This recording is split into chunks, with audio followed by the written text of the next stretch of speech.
Broadcasting live from the Business RadioX studios in Atlanta, Georgia, it's time for Coach the Coach Radio.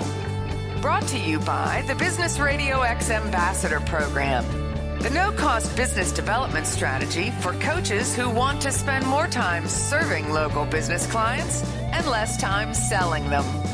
Go to brxambassador.com to learn more. Now, here's your host. Lee Cantor here, another episode of Coach the Coach Radio, and this is going to be a fun one.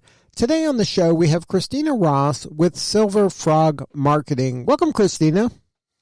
Hey, Lee. Thank you so much for having me on. I am so excited to talk marketing with you. Tell us a little bit about Silverfrog. How are you serving folks? Oh, wonderful. So Silverfrog Marketing is a full-service agency. So at this point, we do everything from websites, SEO, digital marketing into the TV radio space. So what's your backstory? How'd you get involved in your own agency? So I'm a serial entrepreneur, and through a series of trying my own businesses and really always kind of coming to the marketing part and getting stuck. So going through everything that I had to learn from that, I started serving small businesses with just one-offs. So like a website here or a PPC campaign here for probably a good 5 years. And that was going really well. I did it alone. I started Silverfrog Marketing in 2015 in that method of websites and just getting people found, right?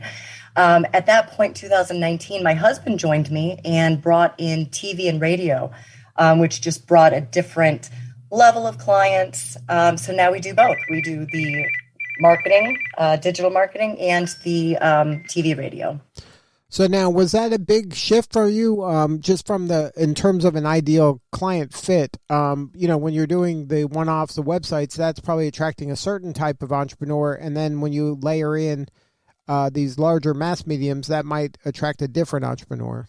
It does. We definitely found that there's different clientele that need the TV radio. Those are typically larger markets, more branding, direct response. And then there's a huge cluster of small businesses, entrepreneurs just getting started that really don't need TV and radio at all. What they need is a good, solid digital presence. And that goes more than just being on Google or just being on Facebook. It's really a blend of all the moving digital mediums. And that's where I kind of developed this, number one, I've gotten really good at figuring out what works with what and why, right? And we can go into some tips and details in a few minutes, but there's definitely a lot of moving parts to be found that I think a lot of small business owners just need to have in place. And they may never get to the TV radio need, and that's okay. There's a lot of digital mediums. Now, you mentioned earlier, you used the word brand, and a lot of folks use media, whether it's digital or traditional, for brand, to create that brand ubiquity so that they see the brand, and then hopefully at the time of purchase, they think of my brand at that moment in time. But smaller entrepreneurs sometimes need more ROI-driven right. marketing, where they know that if I'm investing this amount of money, that I'm going to get that amount of money plus more back, or else I can't stay in business. Like I can't afford to just throw it out there and hope that over time in the long run that this is going to pay off. How do you kind of educate your clients on the difference between the two and to manage their expectations on how both of those kind of perform? Definitely. And that's a great topic. So consistency is key, right? And I think what you just spoke to is these larger brands, they show that, right? Their consistency through their brands, their messaging, their marketing, their colors. Well, small business owners can do that exact same thing, that exact same mindset on a lot smaller budget. And that's a lot of what I talk about and a lot of what we implement in our team is the consistency because of the trust that it builds in your consumer. So regardless of if you're a one-man shop just selling out of your home, or if you have, a building full of staff and you're a medium-sized company, you definitely need your consumer to have the trust in your brand. So that's huge. Now, when you are dealing with the smaller folks, and a lot of their rhythm of their life is get a client, got a client, work on the client, don't have the client, better find a new client. Like it's a feast or famine existence. Yep. And you were mentioning the importance of consistency. A lot of the smaller folks, the ones that are also doing the work, that they have to be the hunter to get the client, but they also have to be the worker that's doing the work of the client. So while they're working on the client, they're not saying, maybe I should be, still doing stuff to get next client because I'm so busy with this client. How do you help that person? Absolutely. And that's exactly where I was. And I think a lot of people, especially getting started, have all the hats. They're the accounting department, they're the service department, and the marketing department. So one thing that I tell any small business owner is have a plan. So even if it's just you, once a month, sit down and think about what you need to do for marketing.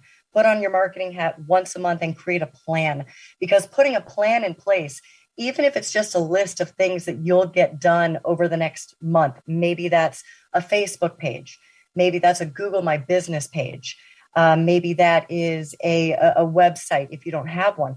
All these things don't cost anything or are low cost, but are very important in terms of getting found online. So the few things that I would tell people that have no money but a great idea, right? And it's only them, is work on getting a Facebook presence, because that comes up when people search for your service. Have a website if you can afford it. There's definitely cheap options that are still relevant and still work for a lot of businesses. Google My Business is actually probably the number one thing that is going to get you driven on Google. So with a good Google My Business page and a Facebook page, that's a great start to get yourself out there and to start gaining followers and gaining visibility without necessarily doing much. And again, I tell people, just sit down once a month and implement certain things. And then you get to a point where you can almost set it and forget it with certain marketing techniques. Yeah, I'm with you totally when it comes to that. I'm always recommending folks just put it in your calendar. Just block a certain amount of time every week, every month, whatever, but just put it in, make it non-negotiable, schedule around it, and just invest some time, because there is a compounding effect. If you do this kind of regularly and reliably, that pays off dramatically in the long term, even though it might seem like you're not doing a lot in any given session, it compounds over time. Absolutely. I mean, I've seen cases where a client literally just sends one email a month, and that drives in $100,000 sale. And again, it's the planning and the having a good list. So you can do this with your website. You can do this if you're gaining leads through Facebook. However you're gaining leads, just be aware of it. And so when you're at the point where you can run email campaigns, do it consistently. At least once a month, you want to be touching your customers, and not always with a promotion. Sometimes just with news about your industry or your growth as a company. Because again, just the consistency of touching the client's email box once a month, that gets you back, top of mind if they need your services in the future. Now, what do you tell the folks that say, you know what, I don't have to do any marketing. I get all my business through word of mouth. And that does happen. And I say that's great, but I believe it will be hard to scale like that. And if that's working for the person at that point, then you know what, nothing I can offer is going to help. However, it's very hard to scale your business if you're not putting yourself out there in front of other people, in front of new people. Referral programs are great. Word of mouth is absolutely wonderful and still a fantastic marketing medium. However, there's a lot of other things that you can be doing to get new clients. Yeah, and you have to always be kind of getting ready for that rainy day, because it's going to come, and it's better to have people in the pipeline and a wait list than it is to say, hey, I don't have any business, but guess what? Rent's going to be due at the end of the month. Right. surprise there. So it's always good to, keep the pipeline as filled as possible if you can. And a good list goes a long way to doing that. Absolutely. And if possible, a list differentiated between current customers and prospects, because you can absolutely do different types of marketing to different types of people in your pipeline. Now, we talked a little bit about marketing with no budget. If you were to kind of advise people and then they do all those kind of basic blocking and tackling, like you said, the Google My Business page, and they got their Facebook page, and they're doing the stuff that they can control, and they're getting a little bit of traction, and they're getting, things are starting to happen, but they want to take their business, their marketing to a new level. What would be kind of the progression? Like, how would you go from this do it yourself kind of strategy to maybe do it with somebody like your firm or a marketing person? Definitely. So that's an exciting point when you get to your business to the point where you can actually put money into marketing. And so at that point, I think Google and Facebook are great ways to put low amounts of budget in to start gaining the traction, figuring out what types of messaging, marketing, promotions are going to work. We do budgets as low as $500 a month. Sometimes, especially for local businesses, the way that you target, especially with radiuses around your business, you really don't need much. As long as you do a little bit of research, your keywords, you have a good promotional message, maybe it's a holiday coming up or you've got a good new customer message. Those are great. People respond to that. I would definitely do a Facebook campaign or a Google campaign. So even if the business is maybe more B2B, you would still recommend Facebook, or is that something that is so Facebook to you works no matter what type of business it is? Yes, because and B2B, you're right, is definitely different in terms of marketing. Google, for instance, doesn't work as well. However, Facebook is still good because of the targeting. So whereas for businesses, for instance, let's say it's a payroll provider and they're looking for small businesses, I can go into Facebook and look for HR administrators, small business owners, people with different titles or people in different industries, HR industries, that I can put that message in front of the right person. So even B2B, and then B2B, there's a lot of opportunities with just SEO and blogging to get tips out there for other business owners who are looking for your services. And then when you're working with a client, talk to me about what does that look like from an onboarding standpoint? Like, how do you get them up and running? Like, how much time does it take for you to kind of get the information you need? Because you mentioned things like keywords or ideal client. To be as clear as possible when it comes to things like that goes a long way, because the worst thing to happen is you have a great campaign and it's aimed at the wrong group of people, and then you're not getting the best fit client for the effort. Right, absolutely. Definitely. So when we onboard a client, we're doing everything from the website, the SEO, to all the marketing. So we do an extensive amount of research first, where we're looking at their competitors. We're looking at existing Google information. If it's not on them because they're new, we look at other industries. We start there. We look at what keywords are converting, what keywords are resonating. That's a good point. Even existing businesses, there's a lot of, not a lot, there's a few sites that you can go and get some free data in terms of SEO and keywords. I know Google's got some great tools. From there, we come up with just strategic campaigns that flow together and are backed up with automation. And that goes to planning. Anybody can do this, where you're just saying, okay, I'm going to send this email to this group of people. The people who open, I'm going to take this step, whether it's be to send a follow-up email or to notify somebody or to add them to a different list. Whatever step that is, you want to make sure that you're constantly moving people in the pipeline and marketing down the funnel. Now, you mentioned a funnel. A lot of our listeners are business coaches, or they're coaches, they're in the coach business. And, so they're advising people about their business, but sometimes it's like kind of the cobbler's children, that they are not doing the marketing themselves. Is there any advice for a coach, somebody that sells a service that isn't necessarily selling a thing, but it's selling a service for them to kind of get the most bang for their marketing dollar? Yeah, absolutely. So definitely email automation, and really just workflow automation in terms of your events that you're holding, any webinars that you're putting out. Um, keeping so what I'll do is I'll send an email out, and then I have a structure of auto drips. So if an email goes out, those people are automatically getting weekly drips in those campaigns. So things like that where you understand, I mean, it's marketing, not mind control, right? Not everybody opens the email, even if they are a fan of yours or are interested. They just don't have time. So staying top of mind and constantly touching those people, I think, is very important, especially for B2B.